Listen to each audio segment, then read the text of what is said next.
Hey artists, so today I'm going to be showing you how I edit things for Redbubble. The other day I made a video on how to make more money on Redbubble. You can go check that out. I'll leave a link to that. But here I'm just going to show you how I use Photoshop to get files ready. And I'm going to show you a few different techniques because transparency is very important with files to upload well on Redbubble. So I'm going to just click a new file. And I like to have it somewhat large, 8 inches by 8 inches. You know, sometimes I'll do 10 by 10. And then the main thing is that the pixel resolution is high. So 300 ppi is good, and that relates pretty closely to dots per inch, which is what a printer uses. So 300 is pretty decently high. I've seen people go as high as 600. I don't think that's necessary. So I'm going to create this document, and it will load up here. And so what we have here, this is your main sort of page of Photoshop, and you see that we have this sort of white background, and actually this is our layer here that corresponds to what we see. And so it's this white background here. And if we click this button here, it should disappear, although maybe I have to unlock it first. Yeah, so let's unlock it, hit this button, yeah. So now we have this blank background. This is just like nothingness. Anytime you see these gray and white squares, that means there's nothing there. And so this, if we saved this as a JPEG, it would fill in most likely with like a white background, depending on your settings. But if we saved it as a PNG, you'd get an image file that has like nothing on it. Okay, so I'm going to show you kind of a technique that I would use to make drawings and things like that work well in Photoshop. So I'm going to create a new layer, and I'm just going to illustrate sort of a simple idea here. Okay, so I'm going to select this marquee tool. There's rectangular, elliptical, etc. I'm just going to select the elliptical one, and I'm going to hold shift, and I'm going to create a circle, and we're going to center that. Okay, you saw those bars came up.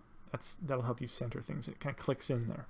My color right now is this red color. I'm going to choose, you know, kind of a dark red. You know what? Actually, I'm going to choose like a yellow. Okay, and I'm going to hit G, which is, in this case, the paint bucket tool. It's usually the gradient tool by default, but paint bucket is what I want, and I'm just going to fill that in. Okay. So now I can get rid of this background here, right? And now I have this yellow circle, and if this was to print for a, you know, if I was to upload this as a PNG file, I think PNG stands for Portable Network Graphics, I could upload this to Redbubble, and all that would show up is a yellow circle, no background. If I saved it as a JPEG, even without the white background, it would save most likely looking more like this, and you'd have, you know, if you bought a t-shirt that was red, you'd have this white box and then a yellow circle in the middle of it, but maybe you would want something more like this, right? Another way to go about this, well, actually, you know what this insinuates, I guess, or indicates, is that there's tools at your disposal to make things easier for you, right? You don't necessarily need to know a ton about how to do design in Photoshop to actually get something put on the internet. So I'm going to actually upload or open a file, and we're going to edit it together here. So I'm going to choose Place Embedded. Before I do that, I will say that I used to do open, and then I'd open a file, and then it would pop up here, and then I'd drag that file out and then drag it from the layers onto the new layer or onto the new document. And I just don't recommend that anymore. I think Place Embedded makes way more sense. So I'm just going to click Place Embedded. And, you know, my computer's kind of old, so it's going to chug here. So I'm just on my desktop. I'm going to choose my art folder, and we're going to look at some different designs here. So I did this like, well, yeah, let's do this. I did this like fire, campfire looking thing here. And so this will load at some point, and we'll see what it looks like when it comes in using that Place Embedded feature. So here it is. This is what it looks like. I'm just going to hit enter, and now this is how big it is. Now I can hit Control Z to kind of undo. Well, dang it. Okay, I did that wrong. I'm going to place that again. Don't hit Control Z in that instance, apparently. So I can resize this. Actually, I could have just hit Control T to transform. And I'm going to kind of rotate it. And I'm going to then hit Enter. And now I'm going to, I feel like it's pretty well centered, and that's the one thing you're going to want to make sure is that you're centered. A good tool for that is the Navigator, which gives you kind of a bird's eye view of everything that's going on here, you know, if you're too zoomed in on things. So using that technique I showed you earlier, I'm going to just create a circle around this, holding down Shift to make sure it's an actual circle. And I'm going to center it, like so. And then I'm going to hit Control-Shift-I to select everything around it, and hit Delete. And it couldn't delete it because it's actually not, it's still in that sort of smart layer, which happens when you place embedded. I'm going to rasterize it. So here, you're learning from my mistakes. I'm actually going to center this circle around my object that I see here. And I'm going to hit Control-Shift-I, delete everything around it. And now I'm going to take this and I'm going to move it a little bit more centered. And I'm just kind of eyeballing it here. And now if I was to actually make it bigger, it would get more and more pixelated, and I don't want to do that. So here's a little tip for you. I can hit Control and like select in this to select everything in the image. Actually, I don't want to do that. Here's what I'm going to do. I'm going to create the rectangular marquee, and I'm just going to select my entire image frame. I'm going to go Image Crop. And that gets rid of everything. And I do want to grab this. I'll just wand it and hit backspace. Wand is W. I know I'm kind of doing a lot of things here, but so now I've got this centered circle here, okay, but it's kind of gray and black, and I don't want that to be the case. So what I'll do is I will duplicate this layer by hitting Control-J, and I only do this so I can have, you know, a backup layer here. I'm just going to hide this by hitting that I, and now I have this layer I'm working with. So I'm going to hit Control-U. I'm going to make sure that this has no color. So I'm going to take this saturation, and you see color can be added to it. But I'm going to go no color, because sometimes we'll take pictures of our black and white drawings or whatever, and the photograph itself is color. So we want to make sure that we're not dealing with color if we want to make a black and white thing. So that's just kind of a little aside there, and I'm going to do a Control-L to change my levels. So what this does is it makes my whites whiter and my darks darker, however I want them to be, right? And so I'm going to do something kind of like that. Okay. And I'll show you kind of the reason why I would do this. It just makes it easier to edit. So I could get like another layer, put it underneath here, and I could bring in a brush and you know, maybe grab some orangey yellow. Oops. So I'm going to put this over the top, and I'm going to multiply it. And I'm going to just color it in a little bit here. And this is just one way of doing something like this. And I'm just using a mouse because I can't find my tablet pen. But you can see here I'm getting this sort of color working pretty well. I'm going to grab some red-ish. And, you know, I don't even know if this is realistic, but I would probably look at a fire before doing this, usually. But this reminds me of like Nintendo or something. I'll put a little more red there. Let's grab a sort of a brown and just color in this part. And this is just for like an example. So we're just going to color the stuff in. And so now, you know, if I hold down Alt, I can color pick this. And I'll just do some more stuff there. Okay, so I have this sort of, I don't like that. Okay, so I have this sort of design now, and it's pretty sketchy, but that's okay for the purposes of this. So now I have this design, and I like it. So I can hit File, you know, Save As, and now this is when I select the PNG. And I'm going to just title this, this is going to be called Campfire. And I might as well just call it actually, I'm going to call it Campfire Circle, because it's in a circle. And I'm going to just save that to my desktop as a PNG file. Saved. Okay, so now that's saved like that. Actually, it's not quite yet. We got the large file, medium file, smallest file. So smallest file, it takes a while to save. It compresses this image. I don't really want to do that. I just want to have a large file. And that actually saves faster, so it's no skin off my back, or however you say that.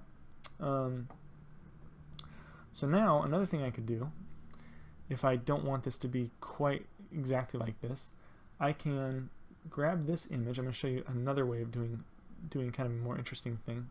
I'm going to grab this image here, this layer, and I'm going to go to my channels. Okay, I'm actually going to hide this. I'm going to go to my channels because I'm actually not worried about layers anymore as much. And I'm going to hold Control and select blue, the blue layer. And now that selects everything outside of this, the dark lines here. Okay, so if I hit Control-Shift-I, now I've selected these dark lines. If I go back to my layers and I hit a new layer, I can hit G and then D, and that will fill this in. And I'll deselect, I'll hide the layer underneath it. So now I have this, and now I might boost that up by hitting Control-J, and that just creates another layer of that, and then I'll just merge these. And then I can hit this this again. So now this is what I have, right? So if I put, let's say I had a t-shirt that was a gray t-shirt or something like that. Oh, this is on a multiply layer, so I don't want that to be multiply anymore. I kind of want that to be just a normal layer, although it's sitting on top. So I'll put that underneath. There we go. So if it was on a gray t-shirt, it would look kind of like that. So, you know, at this point I could kind of clean it up if I wanted to. Grab like a eraser. Come on. It's because I'm on this thing. Okay. I don't care about that. Here we go. Eraser. Oh, whoops. I'm erasing the wrong layer. Here we go. Erase the color layer. And so now I've kind of cleaned it up a little bit. It looks decent, and I'm pretty happy with that. So let's get rid of that background. And let's go File, Save As, PNG. This is the campfire. Let's go No Background and save that. Okay, so now we have two different files that will work pretty well.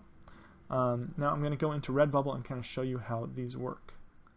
Alright, so now I'm in my Redbubble page. So these are some of my files I've done. You can see I use that circle technique on these. Tolstoy, Dickens, Ron Swanson, and Dostoevsky. I felt like that worked well, but I also used the selection technique to make these transparent backgrounds. These ones as well, so that if I went into here, let's go to edit this, and we'll see that if you go to like a shirt, once these load up, you'll see that the actual background, you know, will be flexible with the design. So we're going to go into here and edit this. Okay, so you can see that if I edit this, I can change the background color of the shirt, and it doesn't affect the design. So this is one of those examples of what I used to make everything else transparent except for my drawing. And in this case, I had to think inversely because I did this drawing in white on black paper. And but yeah, you can see how that works pretty well. So I'm actually going to save it as gray. I think I had it as black before. Actually, you know what? I'm not even going to worry about it. We're just going to go back. So yeah, so you can see I have all these designs, and you know, I mentioned in my previous video that be careful about copyright. I'm actually, you know, everybody knows this is Settlers of Catan, but this is my own artwork, and I'm not referencing Catan by name. So you know, these have been things that have been pretty good for me. So I'm going to add new work. I have added just a whole bunch of new work lately, so it's hardly been seen yet. I'm going to upload some new work, and we're going to upload one of those files. And I think we will not do the circle one, because really the circle I think is best for, well, you can put it on anything, but I think it's best for like stickers and things. But we're going to do the campfire no background. We're going to open that. And now we can edit our designs here. So I could come in here. I like to sort of edit t-shirts to where this is a little bit further up on the chest, and then I like to fix it horizontally because I can get kind of off kilter with it. Making it smaller, you know, I don't know. It just depends on what you want it to look like. So here I'm going to apply that, and now you can see on this sticker that there's actually some artifacting happening here, and I don't like that, but I don't see it on anything else. I would probably just go back into Photoshop and make sure that I don't see anything like that there, and just delete around the design, or you know, like erase around the design, make sure the design is well erased around. I like to, with my phones, I like to make it smaller and kind of bring it down lower because the cameras can sometimes get in the way, you know.